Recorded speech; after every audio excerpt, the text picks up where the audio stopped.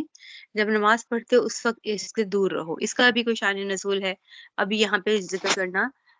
یعنی ٹائم نہیں جو ذکر کیا جائے۔ اچھا دوسری کیا ہوئی کہ اس کے کچھ فائدے ہیں، اس کے کچھ نقصانات بھی ہیں۔ تیسری آیت ہے کہ اب بھی یہ نہ ہے تو فجتنبوا کہ اس سے رک جاؤ بس اب پھر یہ حکم آ گیا کہ اب شراب حرام ہو گئی ہے۔ ابھی چوتھا یہ یہاں پہ دیکھ لیں کیا بات ذکر ہوئی ہے کہ پھلوں اور انگوروں کھجور کے پھلوں کیونکہ اصل میں شراب انہی دو پھل سے بنتی ہے نا کھجور سے اور انگور سے۔ اللہ فرماتے ہیں کہ تم اس سے شراب بھی بناتی ہو اور پاکیزہ رزق بھی، تو اس میں کیا ہے ایک نشانی ہے جو عقل سے کام لیتے ہیں۔ تو اس میں کیا ہے کہ یہ سورت مکی ہے اور جب یہ اور جو حکم نازل ہوئے وہ کیا کہتے ہیں وہ مدنی صورت میں تھے۔ ادھر جو ہے وہ شراب اس وقت تک حرام نہیں ہوئی تھی کیونکہ مکی صورت ہے ہجرت سے پہلے نازل ہوئی ہے، اسی لیے اس آیت میں شراب کو پاکیزہ رزق کے مقابلے میں ذکر فرمایا۔ لیکن پاکیزہ رزق کے دیکھیں نا معطوف اور معطوف علیہ۔ ایک میں بچے ذرا اٹھ کے یہ سونے سے تو میں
جی السلام علیکم ورحمۃ اللہ۔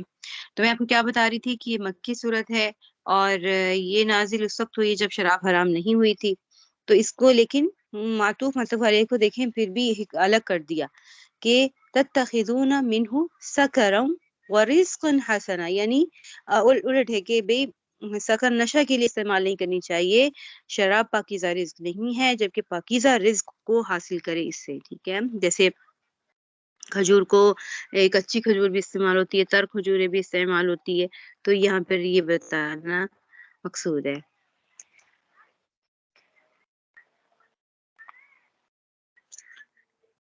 ٹھیک ہے، اور جو سکر ہے اس کو مقابل کس کے رکھا ہے؟ رزق حسنہ۔ تو اس کا مطلب پھر کیا ہے کہ سکر جو ہے وہ اچھا رزق نہیں ہے، اور جمہور جو مفسرین ہیں وہ کیا فرماتے ہیں، یہ نشہ آور چیز کو کہتے ہیں سکر، یہ جو نشہ آور چیز ہے اس کو سکر کہتے ہیں۔ اور اس لیے پھر میں نے بتا دیا کہ مکی سورہ مدینہ منورہ میں تو شراب کی حرمت نازل ہو گئی تھی، اس لیے اس وقت جو جو مسلمان تھے انہوں نے بالکل ترک کر دیا تھا، لیکن ایک منٹ ٹھہریے،